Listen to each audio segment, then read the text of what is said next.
Hi hello ಎಲ್ರಿಗೂ ನಮಸ್ಕಾರ. Welcome back to my YouTube channel Riyanshi vlogs. ಎಲ್ಲರೂ ಹೇಗಿದ್ದೀರಾ? ಚೆನ್ನಾಗಿದ್ದೀರಾ ಅಂತ ಭಾವಿಸ್ತೇನೆ. ನಾನು ಹಾಗೇನೆ ತುಂಬಾ ಚೆನ್ನಾಗಿದ್ದೇನೆ. ಹಾಗಾದರೆ ಇವತ್ತಿನ ವಿಡಿಯೋನ ಶುರು ಮಾಡೋಣ ಬನ್ನಿ. ಇವತ್ತಿನ ವಿಡಿಯೋದಲ್ಲಿ ನಾನು ನಿಮಗೆ ಸಿಂಪಲ್ಲಾಗಿ ಹಾಗೆ ಸೂಪರ್ ಫಾಸ್ಟಾಗಿ ಹೆಲ್ದಿಯಾಗಿ ಮೈದಾ ಇಲ್ಲದೆ ಹಾಗೆ ಓವನ್ ಸಹ ಇಲ್ಲದೇನೆ ಹೇಗೆ ಸೂಪರ್ ಟೇಸ್ಟಿಯಾಗಿ ಎಗ್ ಪಪ್ಸನ್ನು ಮನೆಯಲ್ಲೇ ಮಾಡೋದು ಅಂತ ಹೇಳಿಕೊಡ್ತಾ ಇದ್ದೇನೆ. ವಿಡಿಯೋನ ಪೂರ್ತಿಯಾಗಿ ನೋಡಿ ಹಾಗೆ ನನ್ನ ಚಾನಲನ್ನು ಸಬ್ಸ್ಕ್ರೈಬ್ ಮಾಡ್ಕೊಳ್ಳೋದನ್ನು ಮರಿಬೇಡಿ. ಹಾಗಾದರೆ ಇವಾಗ ವಿಡಿಯೋನ ಸ್ಟಾರ್ಟ್ ಮಾಡೋಣ. ಮೊದಲಿಗೆ ಎಗ್ ಪಪ್ಸ್ ಮಾಡಬೇಕಿದ್ರೆ ನಮಗೆ ಮೊಟ್ಟೆ ಬೇಕಲ್ವ, ಹಾಗಾಗಿ ನಾನಿಲ್ಲಿ ಒಂದು 5 ಮೊಟ್ಟೆಯನ್ನು ತಗೊಂಡಿದ್ದೇನೆ. 5 ಮೊಟ್ಟೆಯನ್ನು ಚೆನ್ನಾಗಿ ತೊಳೆದುಬಿಟ್ಟು ನೋಡಿ ಒಂದು ಪಾತ್ರೆಯಲ್ಲಿ ಹಾಕಿ ಬೇಯಿಸಲಿಕ್ಕೆ ಇಟ್ಟಿದ್ದೇನೆ. ಮೊದಲಿಗೆ ನಾವು ಮೊಟ್ಟೆಯನ್ನು ಬೇಯಿಸ್ಕೊಳ್ಬೇಕು. ಮೊಟ್ಟೆಯನ್ನು ಹಾರ್ಡ್ ಬಾಯ್ಲ್ ಮಾಡ್ಕೊಳ್ಬೇಕು. ಅಂದರೆ ಒಂದು 15 ನಿಮಿಷ ಆದರೂ ಹೈ ಫ್ಲೇಮಲ್ಲಿ ಚೆನ್ನಾಗಿ ಮೊಟ್ಟೆಯನ್ನು ಬೇಯಿಸ್ಕೊಳ್ಬೇಕು. ಇವಾಗ ಮೊಟ್ಟೆ ಒಂದು ಕಡೆ ಬೇಯ್ತಾ ಇರಲಿ. ನಾವಿವಾಗ ಎಗ್ ಪಫ್ಸ್ ಮಾಡಲಿಕ್ಕೆ ಹಿಟ್ಟನ್ನು ರೆಡಿ ಮಾಡ್ಕೊಳ್ಳೋಣ. ನೋಡಿ ಇಲ್ಲಿ ನಾನು ಒಂದು ಬಟ್ಟಲಿಗೆ ಸ್ವಲ್ಪ ರುಚಿಗೆ ಎಷ್ಟು ಬೇಕೋ ಅಷ್ಟು ಉಪ್ಪು ಹಾಗೆ ಸ್ವಲ್ಪ ನೀರನ್ನು ಹಾಕಿಬಿಟ್ಟು ಇಲ್ಲಿ ಗೋಧಿ ಹಿಟ್ಟನ್ನು ತಗೊಂಡು ಹಿಟ್ಟನ್ನು ರೆಡಿ ಮಾಡ್ಕೊಳ್ತಾ ಇದ್ದೇನೆ. ನೋಡಿ ನೀವು ಮೈದಾ ಇದ್ದರೆ ಮೈದಾವನ್ನು ಸಹ ತಗೊಳ್ಬೋದು. ಮೈದಾ ಹಿಟ್ಟನ್ನು ತಗೊಂಡ್ರೆ ಸ್ವಲ್ಪ ಕ್ರಿಸ್ಪಿಯಾಗಿ ಚೆನ್ನಾಗೇ ಬರ್ತದೆ. ಆದರೆ ಮೈದಾ ಹಿಟ್ಟು ಆರೋಗ್ಯಕ್ಕೆ ಒಳ್ಳೆಯದಲ್ಲ, ಆದರೆ ಗೋಧಿ ಹಿಟ್ಟು ಆರೋಗ್ಯಕ್ಕೆ ತುಂಬಾ ಒಳ್ಳೆಯದು. ಹಾಗಾಗಿ ನಾನಿಲ್ಲಿ ಗೋಧಿ ಹಿಟ್ಟಲ್ಲೇ ಮಾಡ್ತಾ ಇದ್ದೇನೆ. ನಿಮ್ಮ ಮನೆಯಲ್ಲಿ ಮಕ್ಕಳೆಲ್ಲ ಇದ್ದರೆ ನೀವು ಗೋಧಿ ಹಿಟ್ಟಲ್ಲೇ ಮಾಡಿಕೊಡೋದು ತುಂಬಾ ಆರೋಗ್ಯಕರ. ನೋಡಿ ಸ್ವಲ್ಪ ನೀರನ್ನು ಹಾಕಿಬಿಟ್ಟು ನಾವು ಚಪಾತಿಯನ್ನು ಲಟ್ಟಿಸ್ತೇವಲ್ಲ ಅದೇ ಅದಕ್ಕೆ ಹಿಟ್ಟನ್ನು ಮಾಡಿಕೊಳ್ಬೇಕು. ನೋಡಿ ಇವಾಗ ಹಿಟ್ಟನ್ನು ಸ್ವಲ್ಪ ಸ್ಮೂತ್ ಆಗಲಿ ಅಂತ ಒಂದು 10 ನಿಮಿಷ ಇಟ್ಟು ಇವಾಗ ನಾನು ಎಗ್ ಪಫ್ಸಿಗೆ ಒಳಗಡೆ ಸ್ಟಫಿಂಗ್ಸಿಗೆ ವೆಜಿಟೇಬಲ್ಸನ್ನು ಕಟ್ ಮಾಡ್ತಾ ಇದ್ದೇನೆ. ನೋಡಿ ನಾನಿಲ್ಲಿ ಹೆಚ್ಚೇನು ತರಕಾರಿ ಏನು ತೊಗೊಂಡಿಲ್ಲ. ನಿಮಗೆ ಜಾಸ್ತಿ ತರಕಾರಿ ಎಲ್ಲ ಬೇಕಾದರೆ ನೀವು ಟೊಮೆಟೊ, ಈರುಳ್ಳಿ ಇದ್ರ ಜೊತೆ ಈ ಕೋಸು ಅಥವಾ ಕ್ಯಾಬೇಜ್ ಇದನ್ನೆಲ್ಲ ಆ್ಯಡ್ ಮಾಡ್ಕೊಳ್ಬೋದು. ಬೀನ್ಸ್ ಅಥವಾ ಕಡಲೆ ಯಾವುದನ್ನು ಸಹ ಆ್ಯಡ್ ಮಾಡ್ಕೊಳ್ಬೋದು. ತುಂಬಾ ಚೆನ್ನಾಗಿರ್ತದೆ. ಆದರೆ ಎಗ್ ಪಫ್ಸಿಗೆ ನಾರ್ಮಲಾಗಿ ಎಲ್ಲರೂ ಸಹ ಈರುಳ್ಳಿ ಮತ್ತು ಟೊಮೆಟೊ ಅಥವಾ ಕೇವಲ ಈರುಳ್ಳಿಯನ್ನು ಅಷ್ಟೇ ಹಾಕ್ತಾರೆ. ನಾನಿಲ್ಲಿ 2 ಟೊಮೆಟೊ ಹಾಗೆ 3 ಈರುಳ್ಳಿಯನ್ನು ತಗೊಂಡಿದ್ದೇನೆ. ನೋಡಿ ಈರುಳ್ಳಿಯನ್ನು ಈ ರೀತಿಯಾಗಿ ಸ್ಲೈಸಾಗಿ ಕಟ್ ಮಾಡ್ಕೊಳ್ಬೇಕು. ನೋಡಿ ಈ ರೀತಿಯಾಗಿ ಈರುಳ್ಳಿಯನ್ನು ಉದುರುದ್ರಾಗಿ ಮಾಡಿಬಿಟ್ರೆ ಬೇಗನೆ ಬೇಯ್ತದೆ ಈರುಳ್ಳಿ. ಹಾಗೆಯೇ ನಾನಿಲ್ಲಿ 1 ಹಸಿಮೆಣಸನ್ನು ತಗೊಂಡಿದ್ದೇನೆ. ಖಾರಕ್ಕೆ ನೀವು ಬೇಕಾದರೆ ಜಾಸ್ತಿನೂ ತೊಗೊಳ್ಬೋದು, ಖಾರ ಜಾಸ್ತಿ ಬೇಕು ಅಂದರೆ. ನಂತರ ನಾನಿಲ್ಲಿ 1 ಚಮಚ ಆಗುವಷ್ಟು ಮ್ಯಾಗಿ ಮಸಾಲ ಪೌಡರ್ ಹಾಗೆ 1 ಚಮಚ ಗರಂ ಮಸಾಲ, 1/4 ಚಮಚ ಅಚ್ಚ ಖಾರದ ಪುಡಿ ಹಾಗೆ ಒಂದು ಸ್ವಲ್ಪ ಆಗುವಷ್ಟು ಅರಶಿನ ಪೌಡರನ್ನು ತಗೊಂಡಿದ್ದೇನೆ. ಇವಾಗ ನಾವು ಸ್ಟಫಿಂಗನ್ನು ಮಾಡಲಿಕ್ಕೆ ರೆಡಿ ಮಾಡ್ಕೊಳ್ಳೋಣ. ಮೊದಲಿಗೆ ನಾನು ಒಂದು ಬಾಣಲೆಗೆ 2 ಚಮಚ ಆಗುವಷ್ಟು ಎಣ್ಣೆಯನ್ನು ಹಾಕ್ಕೊಂಡಿದ್ದೇನೆ, ಅಡುಗೆ ಎಣ್ಣೆಯನ್ನು. ನಂತರ ನಾನಿಲ್ಲಿ ಚಿಕ್ಕದಾಗಿ ಕಟ್ ಮಾಡಿ ಇಟ್ಟಿರುವಂತಹ ಹಸಿಮೆಣಸನ್ನು ಹಾಕಿ ಚೆನ್ನಾಗಿ ಫ್ರೈ ಮಾಡಿಕೊಂಡೆ. ನಂತರ ಸ್ಲೈಸಾಗಿ ಕಟ್ ಮಾಡಿರುವಂತಹ ಈರುಳ್ಳಿಯನ್ನು ಹಾಕ್ತಾ ಇದ್ದೇನೆ. ನೋಡಿ ಈರುಳ್ಳಿಯನ್ನು ಈ ರೀತಿಯಾಗಿ ಉದುರುದ್ರಾಗಿ ಸ್ಲೈಸಾಗಿ ಕಟ್ ಮಾಡಿಬಿಟ್ಟು ಹಾಕಿದರೆ ಚೆನ್ನಾಗಿ ಬೇಯ್ತದೆ ಬೇಗ. ಹಾಗೆ ಈಗ ನಾನು ಚಿಕ್ಕದಾಗಿ ಕಟ್ ಮಾಡಿರುವಂತಹ ಟೊಮೆಟೊವನ್ನು ಹಾಕ್ತಾ ಇದ್ದೇನೆ. ಟೊಮೆಟೊ ಹಾಗೆ ಈರುಳ್ಳಿ ಚೆನ್ನಾಗಿ ಬಾಡಬೇಕು. ನೋಡಿ ನಾನಿಲ್ಲಿ ರುಚಿಗೆ ಎಷ್ಟು ಬೇಕೋ ಅಷ್ಟು ಉಪ್ಪನ್ನು ಹಾಕ್ಕೊಳ್ತಾ ಇದ್ದೇನೆ. ಉಪ್ಪನ್ನು ಹಾಕಿ ಬಾಡಿಸೋದ್ರಿಂದ ಟೊಮೆಟೊ ಹಾಗೆ ಈರುಳ್ಳಿ ತುಂಬ ಬೇಗನೆ ಬಾಡ್ತದೆ, ಅಂದರೆ ಸ್ವಲ್ಪ ಬೇಗ ಫ್ರೈ ಆಗ್ತದೆ ಅಂತ ಅರ್ಥ. ನಂತರ ನಾನಿಲ್ಲಿ ನಾವು ತೆಗೆದಿಟ್ಕೊಂಡಿರುವಂತಹ ಸ್ಪೈಸಸನ್ನು ಹಾಕ್ತಾ ಇದ್ದೀವಿ. 1 ಚಮಚ ಆಗುವಷ್ಟು ಮ್ಯಾಗಿ ಮಸಾಲ ಹಾಗೆ 1 ಚಮಚ ಆಗುವಷ್ಟು ಗರಂ ಮಸಾಲ ಪೌಡರ್ ಹಾಗೆ 1/4 ಚಮಚ ಆಗುವಷ್ಟು ಅಚ್ಚ ಖಾರದ ಪುಡಿ ಹಾಗೆ 1 ಚಿಟಿಕೆ ಆಗುವಷ್ಟು ಅರಶಿನ ಪೌಡರ್ ಎಲ್ಲವನ್ನು ಹಾಕಿಬಿಟ್ಟು ಚೆನ್ನಾಗಿ ಮಿಕ್ಸ್ ಮಾಡಿಬಿಟ್ಟು ಸ್ವಲ್ಪ ಹೊತ್ತು ಫ್ರೈ ಮಾಡಿಕೊಂಡು ನಂತರ ಗ್ಯಾಸ್ ಫ್ಲೇಮನ್ನು ಆಫ್ ಮಾಡಿ ತೆಗೆದಿಟ್ಟುವಂಥದ್ದು. ನೋಡಿ ನಂತರ ನಾನಿಲ್ಲಿ ಮೊಟ್ಟೆ ಚೆನ್ನಾಗಿ ಬೆಂದಿದೆ ಅಲ್ವಾ, ಹಾಗೆ ನಾನು ಮೊಟ್ಟೆಯನ್ನು ತೆಗೆದು ತಣ್ಣಗಿರುವ ನೀರಿಗೆ ಹಾಕಿ ಇಟ್ಟಿದ್ದೆ. ಬೇಗ ಮೊಟ್ಟೆ ತಣ್ಣಗಾಗಲಿ ಅಂತ. ಹಾಗೆಯೇ ಬಿಸಿಯಾಗಿರುವ ಮೊಟ್ಟೆಯನ್ನು ತಣ್ಣಗಿರುವ ನೀರಿಗೆ ಹಾಕಿದರೆ ಸಿಪ್ಪೆ ಸಹ ತೆಗಿಲಿಕ್ಕೆ ಈಸಿಯಾಗಿ ಬರ್ತದೆ. ನೋಡಿ ಎಷ್ಟು ಬೇಗ ಬೇಗ ತೆಗಿಲಿಕ್ಕೆ ಆಗ್ತದೆ ಅಂತ. ನೋಡಿ ಎಲ್ಲ ಮೊಟ್ಟೆದು ಸಿಪ್ಪೆಯನ್ನು ತೆಗೆದುಬಿಟ್ಟು ಒಂದು ಸಲ ಅದನ್ನು ನೀರಲ್ಲಿ ವಾಶ್ ಮಾಡಬೇಕು. ಮೊಟ್ಟೆದು ಸಿಪ್ಪೆ ಎಲ್ಲ ಚಿಕ್ಕ ಚಿಕ್ಕದು ಇರ್ತದಲ್ಲ, ಅದೆಲ್ಲ ಚೆನ್ನಾಗಿ ವಾಶ್ ಮಾಡಿಕೊಂಡು ತರಬೇಕು. ನೋಡಿ ಇವಾಗ ಈ ಮೊಟ್ಟೆಯನ್ನು 2 ಪೀಸ್ ಮಾಡುವಂಥದ್ದು. ಒಂದು ಮೊಟ್ಟೆಯಲ್ಲಿ 2 ಭಾಗವನ್ನು ಮಾಡ್ತಾ ಇದ್ದೇನೆ.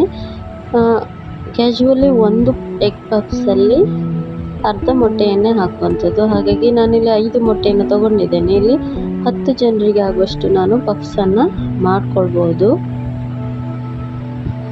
ಒಂದು ಎಗ್ ಪಫ್ಸಲ್ಲಿ ಅರ್ಧ ಮೊಟ್ಟೆನೇ ಹಾಕುವಂಥದ್ದು. ನೋಡಿ ಇವಾಗ ಎಲ್ಲವನ್ನು ರೆಡಿ ಮಾಡಿ ಇಟ್ಟಾಯಿತು. ನಾನಿಲ್ಲಿ ಇವಾಗ ಎಗ್ ಪಫ್ಸನ್ನು ಮಾಡಲಿಕ್ಕೆ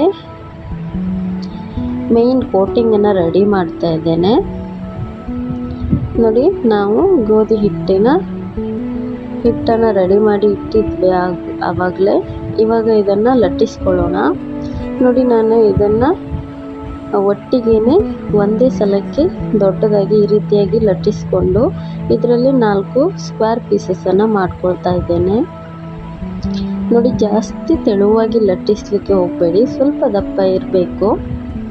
ಮತ್ತು ನಾವು ಸ್ಟಫಿಂಗ್ಸ್ ಎಲ್ಲ ಹಾಕುವಾಗ ಒಡೆದು ಹೋಗ್ತದೆ, ಹಾಗಾಗಿ ಸ್ವಲ್ಪ ದಪ್ಪಕ್ಕೆ ಇರಬೇಕಾಗ್ತದೆ. ನೋಡಿ ಇವಾಗ ಈ ರೀತಿಯಾಗಿ ಸ್ಕ್ವೇರ್ ಪೀಸಸನ್ನು ಮಾಡಿಕೊಂಡು ತಗೊಳ್ಳೋಣ. ಇವಾಗ ಎಲ್ಲವನ್ನು ರೆಡಿ ಮಾಡಿಕೊಂಡು ಬರೋಣ.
ನೋಡಿ ಇವಾಗ ಎಗ್ ಪಫ್ಸ್ ಮಾಡಲಿಕ್ಕೆ ಸ್ಟಫಿಂಗ್ಸ್ ಎಲ್ಲ ರೆಡಿಯಾಗಿ ಎಲ್ಲ ಕಂಪ್ಲೀಟಾಗಿ ರೆಡಿಯಾಗಿದೆ.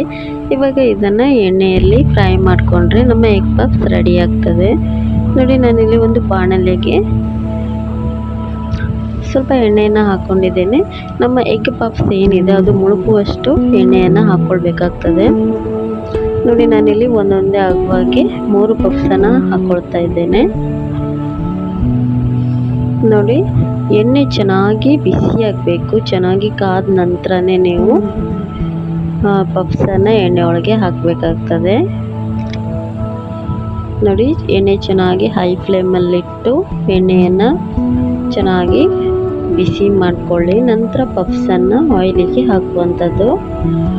ನೋಡಿ ಇವಾಗ ಇದನ್ನು 1-2 ಸೆಕೆಂಡ್ ಆಗುವಷ್ಟು ನಾವು ಈ ರೀತಿ ಒಂದು ಕಡೆ ಹಾಗೆ ಇನ್ನೊಂದು 2 ಸೆಕೆಂಡ್ ಆಗುವಷ್ಟು ಉಲ್ಟಾ ಹಾಕಿ ಚೆನ್ನಾಗಿ ಫ್ರೈ ಮಾಡಿಕೊಂಡ್ರೆ ಮುಗೀತು, ನಮ್ಮ ಎಗ್ ಪಫ್ಸ್ ರೆಡಿಯಾಗಿದೆ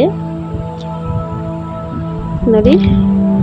ಇವಾಗ ಇದನ್ನು ಉಲ್ಟಾ ಹಾಕಿಬಿಟ್ಟು ಒಂದು 2 ಸೆಕೆಂಡ್ ಆಗುವಷ್ಟು ಫ್ರೈ ಮಾಡ್ಕೊಳ್ಳೋಣ.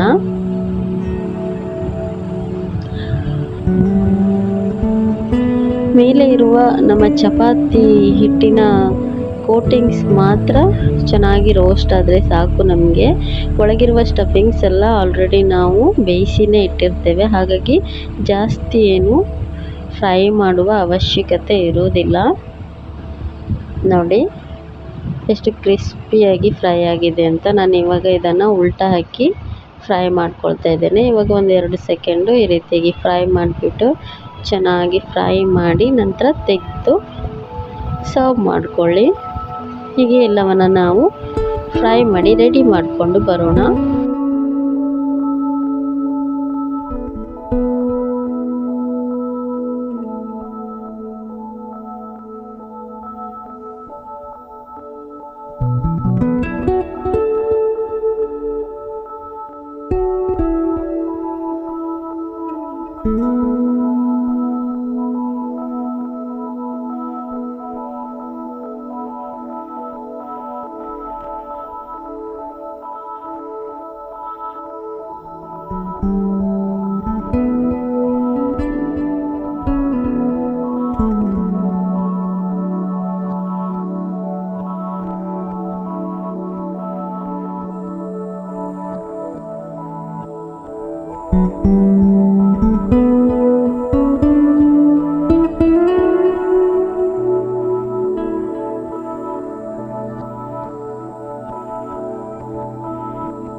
Thank you for watching.